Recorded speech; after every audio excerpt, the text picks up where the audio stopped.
को शुरू करते हैं। तो बपतिस्मा एक नाम से या 3 नाम से? तो आइए इसके लिए एक वचन पढ़ते हैं, और वो वचन ये रहा।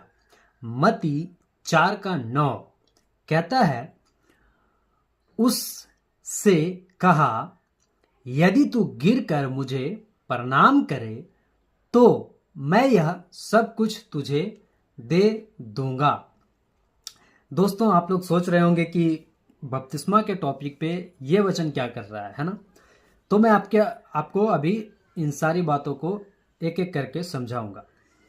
तो लिखा है मत्ती 4:19 में कि उसने कहा, यदि तू गिरकर मुझे प्रणाम करे तो मैं यह सब कुछ तुझे दे दूंगा।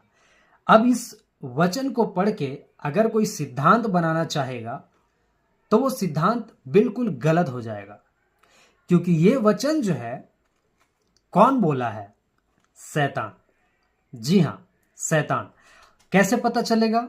तो अगर हम 4:9 को पढ़ते हैं तो ऐसा लगता है कि क्योंकि इस वचन को लेके कई लोगों ने जब यह वचन भेजा गया तो उससे आमीन कहते हैं, है ना?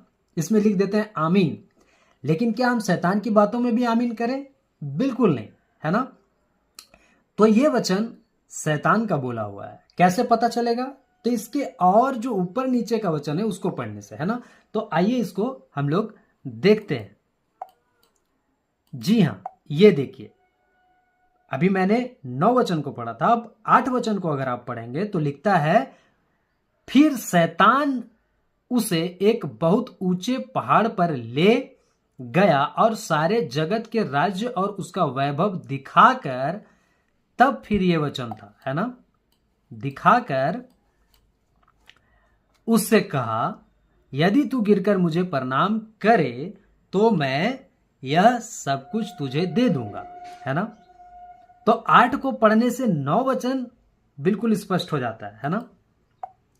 और 9 वचन के पढ़ने के बाद अगर 10 वचन को हम लोग पढ़ेंगे तो और भी स्पष्ट हो जाएगा, है ना? तो आइए हम लोग 10 वचन को भी पढ़ते हैं। जी हां, तो 4:10 में कहता है, तब यीशु ने उससे कहा, हे शैतान, दूर हो जा, क्योंकि लिखा है, तू प्रभु अपने परमेश्वर को प्रणाम कर और केवल उसी की उपासना कर, है ना? तो यीशु मसीह क्या कर रहा है? यहां पे उत्तर दे रहा है। किसको? शैतान को।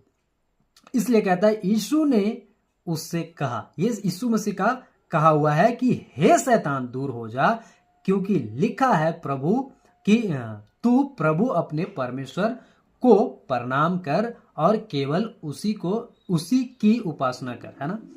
तो वचन 8, 9, 10 को जब हम पढ़ते हैं तब सारी बातें क्लियर होता है कि इससे पहले के वचन में क्या कहा गया था, है ना? तो उसी तरह बपतिस्मा का भी टॉपिक को समझना होगा, है ना? कि बपतिस्मा किस नाम से? जी हां, कि बपतिस्मा किस नाम से लेना चाहिए? केवल यीशु के नाम से या पिता, पुत्र और पवित्र आत्मा के नाम से? तो इस वीडियो में आगे चल के बहुत सारी बातें होगी। इसको देखने के लिए, समझने के लिए आप अंत तक इस वीडियो में जरूर बने रहें ताकि आपको सारी बातें पता चल सके। तो आइए अब आगे बढ़ते हैं। और आपके बीच में मत्ती 28:19 दिख रहा होगा, जिसको अभी हम पढ़ने जा रहे हैं। लिखा है, इसलिए तुम जाकर सब जातियों के लोगों को चेला बनाओ और उन्हें पिता और पुत्र और पवित्र आत्मा के नाम से बपतिस्मा दो, है ना? और ये किसने कहा? यीशु मसीह ने कहा, है ना? क्या कहा? इसलिए तुम जाकर सब जातियों के लोगों को चेला बनाओ। तो यहां पे ऊपर का लाइन अगर आप ध्यान से पढ़िएगा, लिखा हुआ है, इसलिए तुम जाकर सब जातियों के लोगों को। यहां पे यीशु मसीह सब जातियों के लोगों को चेला बनाओ कह रहे हैं।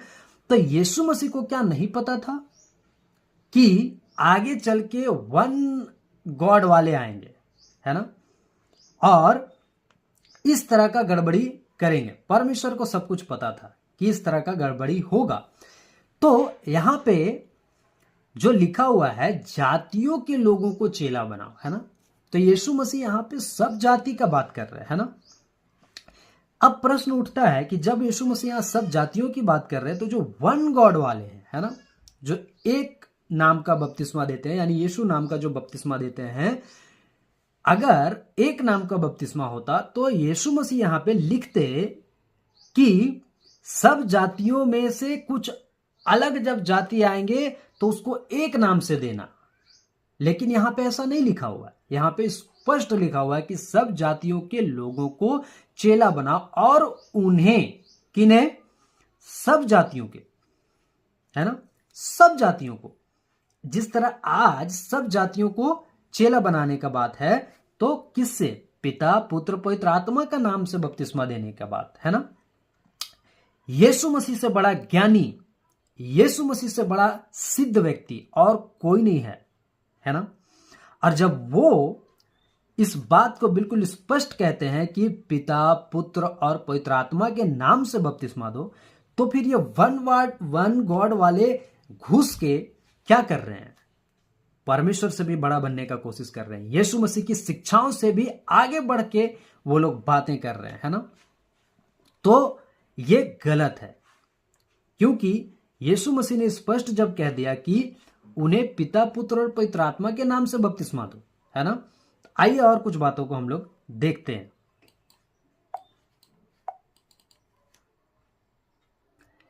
जी हां, मत्ती 28 का 18 कहता है, यीशु ने उसके पास आकर कहा, स्वर्ग और पृथ्वी का सारा अधिकार मुझे दिया गया है। और 20 में कहता है, और उन्हें सब बातें जो मैंने तुम्हें आज्ञा दी है मानना सिखाओ, और देखो मैं जगत के अंत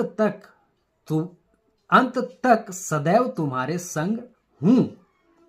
तो दोस्तों, अगर 20 वचन को हम पढ़ेंगे तो यहां पे कुछ बातें क्लियर हो जाता है, जो कि कहता है और उन्हें, जी हां, और उन्हें सब बातें जो मैंने तुम्हें आज्ञा दी।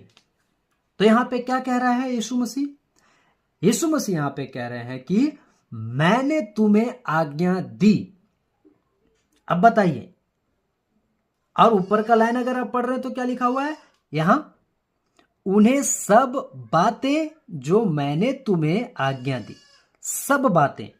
तो जब सब बातें कर रहे थे तो क्या वन गॉड वाला जो अभी कॉन्सेप्ट ला दिए हैं, क्या यीशु मसीह को नहीं पता था कि अगर एक नाम से अगर बपतिस्मा सही है तो फिर उनको, यीशु मसीह को यहां पे लिखना चाहिए था कि सब बातों में नहीं, एक बातों में, है ना। यानी कि एक नाम से बपतिस्मा यहां पे जिक्र करना चाहिए कि नहीं। और सब बातों में वो इस बात का जिक्र नहीं कर रहे हैं कि एक नाम से बपतिस्मा। तो फिर जो वन गॉड वाले हैं, जो उछल उछल के आज देख रहे हैं कि मसीह समाज में कैसे वन गॉड वाले, जी हां, एक नाम का बपतिस्मा देने वाले कैसे उछल रहे हैं, है ना। तो क्या सब बातें जो मैंने तुम्हें आज्ञा दी, जब वो सब बातों का आज्ञा दे रहे थे तो ऐसा बात था ही नहीं वन गॉड वाला, है ना। यानी कि केवल यीशु के नाम से बपतिस्मा वाला बात था ही नहीं, तो उसको यीशु मसीह क्यों जिक्र करेगा, है ना। तो इसलिए कह रहा है कि सब बातें, मतलब कि जो पिता, पुत्र, पवित्र आत्मा के नाम से बपतिस्मा देने वाली बातें हैं, वो सब बातें, है ना, सब बातें और भी जितनी शिक्षाएं यीशु मसीह की है, वो सब बातों को मिलाकर कहते हैं कि सब बातें जो मैंने तुम्हें आज्ञा दी है मानना सिखाओ। अगर यदि जो एक नाम का बपतिस्मा वाला बात होता तो यहां पे क्यों यीशु मसीह क्यों जिक्र नहीं किए, है ना। और जब हम आगे चल के देखते हैं तो फिर क्या यहीं से बपतिस्मा, यीशु मसीह के आने के बाद यहीं से बपतिस्मा का शुरुआत होता है यीशु मसीह के बाद।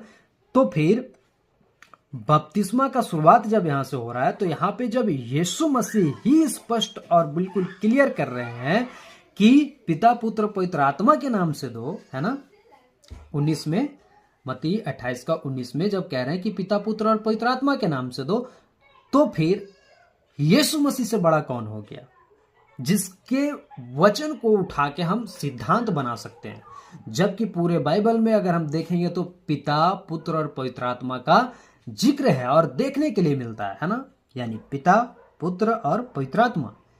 तो इसलिए कहता है मानना सिखाओ और देखो मैं जगत के अंत तक सदैव तुम्हारे संग हूं, है ना। तो क्या कहता है, जगत के अंत तक। अब इसमें जगत के अंत तक की बात हो रही है, तो फिर यीशु मसीह को तो पता था कि जगत के अंत तक ये सिस्टम चलेगा, है ना। चाहे जितना भी आएंगे और जाएंगे, लेकिन ये जगत के अंत तक चलेगा। अगर तो फिर अगर वन गॉड वाले जो आजकल जो बकवास कर रहे हैं, मैं उनसे कहना चाहता हूं, उनके मानने वालों से कहना चाहता हूं कि अगर वन गॉड यानी कि एक नाम से बपतिस्मा देने की बातें होता, तो यहां पे क्यों लिखता है यीशु मसीह कि मैं जगत के अंत तक सदैव तुम्हारे संग रहूंगा। यहां पे तो फिर ब्रैकेट में या फिर कोई और वचन यहां पे लिखना चाहिए था कि आगे चल के फिर एक नाम का बपतिस्मा ले तुम लोग लोगे, है ना। केवल यीशु नाम से बपतिस्मा लोगे, ऐसा भी तो लिखना चाहिए था। लेकिन नहीं, यहां पे क्या लिख रहे हैं, अगर इससे पहले हम 19 वचन को जब पढ़े थे तो क्या लिखा था कि जगत पिता, पुत्र और पवित्र आत्मा के नाम से, है ना। और एक काम करते हैं, पीछे जाते हैं थोड़ा, ठीक है। जी हां, यहां पे लिखा है इसलिए तुम जाकर सब जातियों के लोगों को चेला बनाओ और उन्हें पिता, पुत्र और पवित्र आत्मा के नाम से बपतिस्मा दो। ये लास्ट का जो शब्द है दो, तो ये क्या है, यीशु मसीह की आज्ञा है कि दो, है ना। तो यीशु मसीह की जब आज्ञा है दो, और 19 वचन में क्या कहता है, दो। और अगर 20 वचन को हम पढ़े तो क्या कहता है, मैं जगत के अंत तक सदैव तुम्हारे संग रहूंगा। तो अगर बीच में कोई आके और कहता है कि वन, है ना, यानी यीशु के नाम से ही केवल बपतिस्मा होना चाहिए, तो क्या वो सही हो सकता है? बिल्कुल नहीं, क्योंकि वचन स्पष्ट करता है कि मैं जगत के अंत तक सदैव तुम्हारे संग हूं, है ना। तो ये बातें स्पष्ट करता है। अब आइए कुछ और वचनों को हम लोग देख के और आगे बढ़ते हैं। लेकिन ये वचन बिल्कुल स्पष्ट करता है, क्योंकि अगर वन नेम वाले यानी, है ना, अगर एक नाम का बपतिस्मा परमेश्वर के तरफ से होता तो वह बिल्कुल क्लियर स्पष्ट करता, है ना। लेकिन बिल्कुल स्पष्ट है कि पिता, पुत्र, पवित्र आत्मा के नाम से बपतिस्मा, है ना। और ये यीशु मसीह ने क्या किया, आज्ञा दिया, है ना। और क्या कहता है कि जगत के अंत तक, सोचिए जगत के अंत तक, जब तक दुनिया खत्म नहीं होता तब तक यही सिस्टम से देने के लिए बोला बपतिस्मा। लेकिन आज कुछ भेड़िए, जी हाँ, शैतान के सेवक, है ना, शैतान की ओर से आके और एक नाम का बपतिस्मा का डंका पीट रहे हैं, और उनका डंका फट गया। जी हाँ, उनका डंका फट गया। क्यों? क्योंकि बीच में सही शिक्षाएं आ गई, है ना, बीच में खरी बातें आ गई। उन्हीं वचनों को ठीक से समझना बहुत जरूरी है, जिन वचनों को वो लोग कोट करके या निकाल निकाल के गलत सिखाते हैं, है ना। तो आइए अब कुछ और बातों को हम लोग देखते हैं। जी हाँ दोस्तों, दूसरा कुरिन्थियों 11:4 कहता है, यदि कोई तुम्हारे पास आकर किसी दूसरे यीशु का प्रचार करे जिसका प्रचार हमने नहीं किया, या कोई और आत्मा तुम्हें मिले जो पहले ना मिला था, या और कोई सुसमाचार जिसे तुमने पहले ना माना था, तो तुम्हारा सहना ठीक होता। तो यहां पे दूसरा यीशु, दूसरा प्रचार, है ना, दूसरा सुसमाचार, दूसरा आत्मा का भी बात हो रहा है। सोचिए फिर दूसरा आत्मा कौन हो सकता है ना। एक तो पवित्र आत्मा परमेश्वर का, है ना, लेकिन दूसरा आत्मा कौन हो सकता है, दुष्ट आत्मा, शैतान की ओर से, है ना। तो हमें इसे भी जांचना होगा, समझना होगा।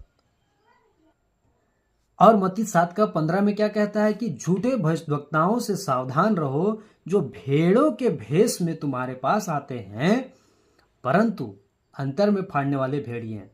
तो जो गलत शिक्षा वाला आपके पास आता है वो सही बन के ही आता है ना। और जब सही बन के आता है तो वो क्या करता है, बन के सही आता है, लेकिन वो टीचिंग गलत देता है, शिक्षाएं गलत देता है, और ऐसा लगता है कि हाँ ये सही है ना, क्योंकि लिख रहा है कि झूठे भविष्यद्वक्ताओं से सावधान रहो, जो भेड़ों के भेष में तुम्हारे पास आते हैं। मतलब भेड़ों के भेष में, परमेश्वर की क्या है, हम लोग भेड़ हैं, तो भेड़ बन के ही आएगा, लेकिन उसका काम क्या होगा, भेड़िया वाला। जैसा कि आप पोस्टर में देख सकते हैं ना, आप क्या किया है, नकाब लगाया है ना, तो क्या भेड़ बन के ही आएगा, अच्छा टिप टॉप कपड़ा पहन के ही आएगा, है ना। लेकिन उसकी शिक्षाएं गलत होगी, ये बात को समझना बहुत जरूरी है। और ये जो वन गॉड वाले हैं, ये जो चाय से ज्यादा केतली गरम वाले चाचा हैं, है ना, शेखर डेविड हैं, इस तरह के लोग क्या कर रहे हैं, ये भेड़ बन के आ रहे हैं और काम क्या कर रहे हैं, भेड़िए वाला। तो भेष किसका है, भेड़ का, लेकिन काम किसका है,